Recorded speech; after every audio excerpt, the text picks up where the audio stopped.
warahmatullahi wabarakatuh. Alhamdulillahirabbil alamin wa bihi nasta'in ala umurid din. Wassalatu wassalamu ala asyrofil anbiya'i wal mursalin wa ala alihi wa ashabihi ajma'in. Pertama-tama marilah kita panjatkan puja dan puji syukur kita kehadiran Allah Subhanahu wa taala yang telah begitu banyak memberikan nikmat kepada kita semua selaku hambanya.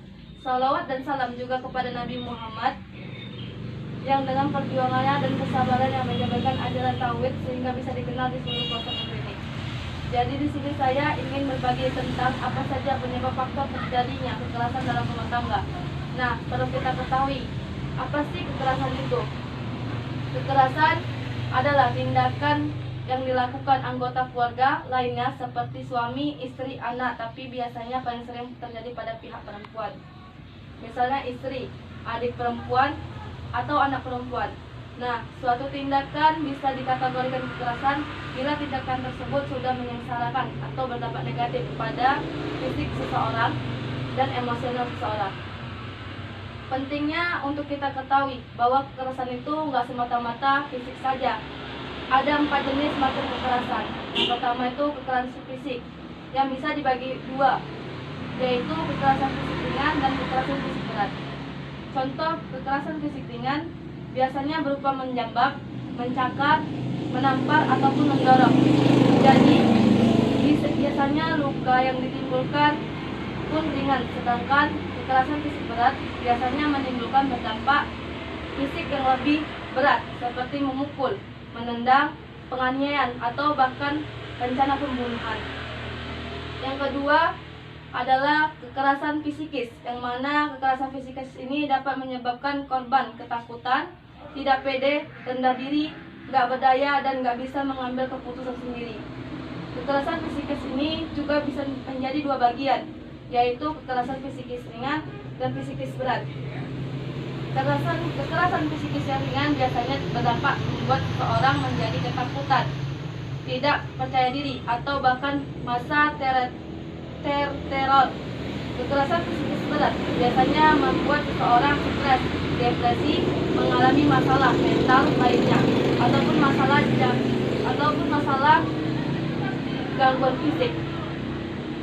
Jenis KDRT yang ketiga adalah kekerasan terhadap seksual.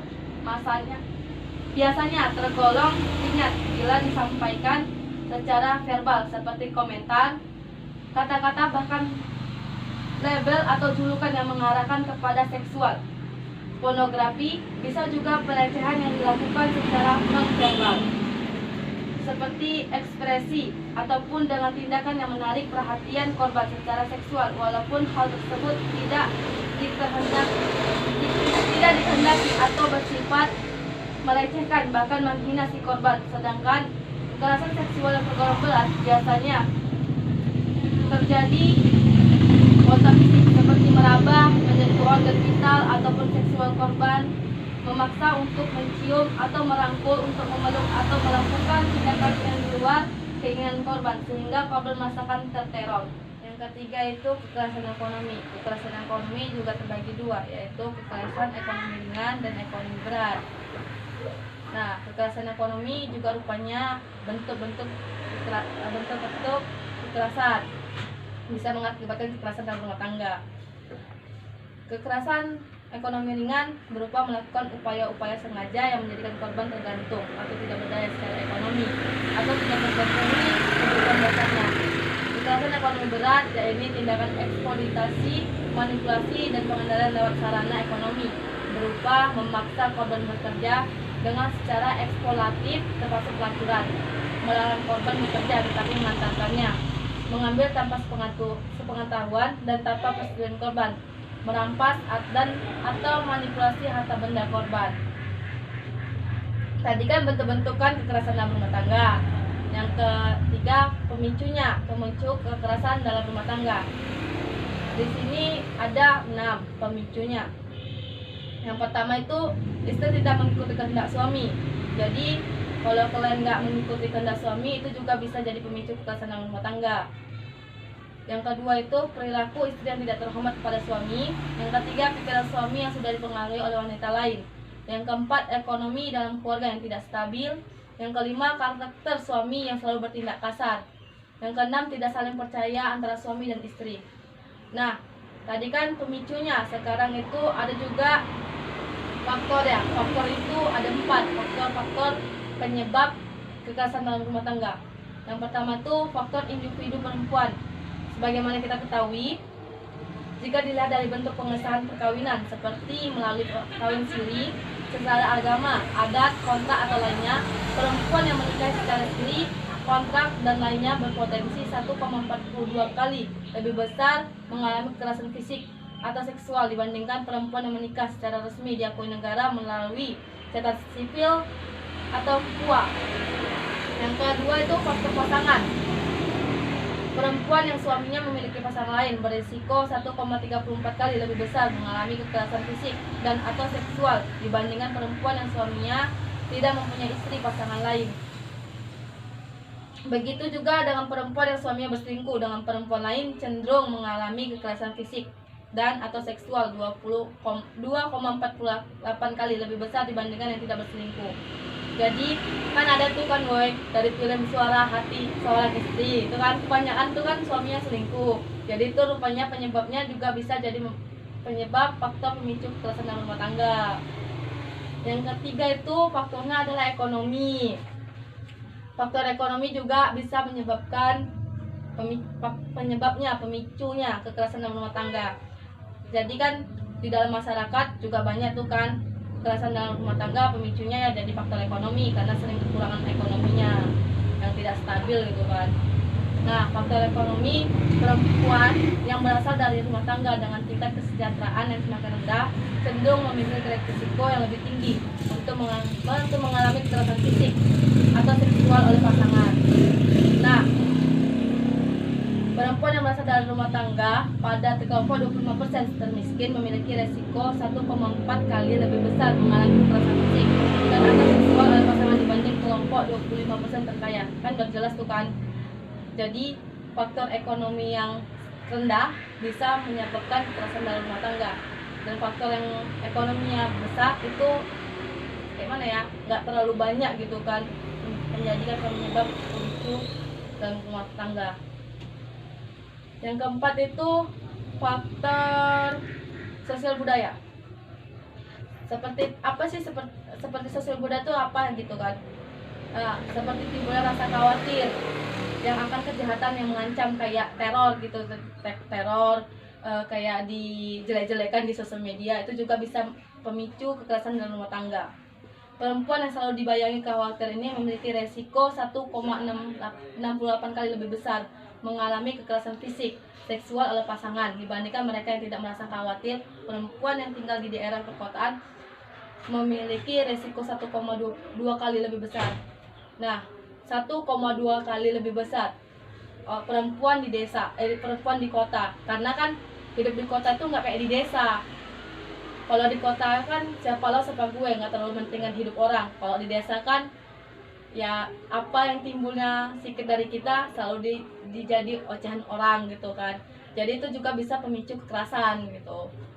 Nah, jadi kan saya kan di sini sudah memaparkan pengertiannya, penyebabnya dan faktornya. Jadi saya sekarang juga mau menyampaikan pencegahannya dan penanganannya kekerasan dalam rumah tangga. Karena seringkali kan di masyarakat korban kekerasan tersebut lebih memilih diam. Jadi agar kita ketahui bagaimana cara menanganinya dan pencegahannya, perlu kita ketahui bagaimana sih pencegahannya sebagai berikut. Pencegahannya adalah keluarga wajib mengamalkan ajaran agama. Bapaknya itu harus menjadi imam bagi istri, anak-anak, serta keluarga, dan ibu bagi anak-anak dan dalam mengatur keluarga.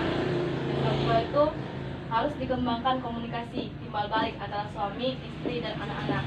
Jadi kalau misalnya ada masalah sama suami dan anak, kita itu harus mengembangkan komunikasi gitu secara baik untuk pencegah kekerasan dalam rumah tangga. Yang ketiga juga istri wajib mendidik anak sejak kecil sampai dia besar.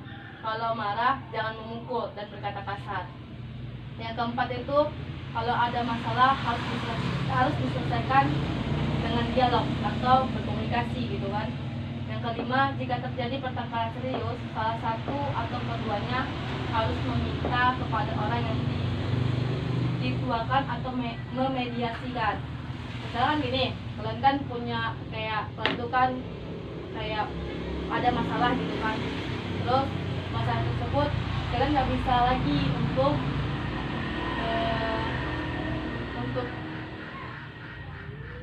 apa sih, untuk apa untuk membicarakannya dengan baik. Kalian tuh harus ada pihak ketiganya, atau kalian bisa ke kantor KUA untuk memediasi, untuk biar ketengahan gitu kan. Nah, tadi kan udah pencegahnya, sekarang penanganannya tuh, penanganan kekerasan dalam rumah tangga. Penanganan kekerasan dalam rumah tangga juga ada 5. Biar kalian tuh nanti kalian misalnya ada terjadi kekerasan dalam rumah tangga di masyarakat atau di tetangga kalian tuh kan, kalian juga bisa, jangan diam aja gitu kan. Yang pertama itu istri dan suami lakukan berdialog juga, keduanya harus cari solusi atas masalah yang dihadapi untuk memecahkan masalah yang menjadi penyebab terjadi KDRT. Jika anak-anak sudah mulai besar, sejak mereka supaya berbicara kepada bapaknya kalau KDRT dilakukan bapak atau suami. Kedua itu menyelesaikan masalah KDRT. Dari waktu yang tepat untuk sampaikan bahwa KDRT bertentangan hukum negara, hukum agama, budaya dan adat istiadat masyarakat. Jangan kalian di situ lagi suami kalian lagi capek, lagi banyak masalah, kalian situ ngomel-ngomel, kan bahaya itu, nggak kepala dingin tuh. Yang ketiga, laporin kepada keluarga yang dianggap berpengaruh yang bisa memberi jalan keluarga terhadap penyelesaian masalah KDRT supaya tidak terus terulang. Maksudnya kalian bisa ngadu ke mama atau ke bapak kalian gitu kan, untuk jadi menengah gitu kan, biar ada solusinya. Yang keempat tuh, kalau sudah parah KDRT-nya seperti korban sudah luka-luka, maka dilakukan visum, dikurung. Yang kelima, laporan kepada yang berwajib setelah terjadi KDRT. Nah, kalau udah parah gitu kan, kalau udah nggak sanggup lagi kayak mana, kalian harus laporin ke polisi biar polisi yang menangani itu semua. Nah, jadi kesimpulan di atas adalah kekerasan dalam rumah tangga disebabkan oleh berbagai faktor, yang diantaranya faktor individu perempuan, faktor pasangan, faktor sosial dan faktor ekonomi. Pencegahannya tadi kan udah jelas tuh kan, kayak mana tadi kan, dan pemicu juga udah jelas, penyebabnya juga udah jelas. Jadi kalau nanti keluarga kalian punya bermasalah sedikit gitu kan, kalian wajib melaporkan polisi atau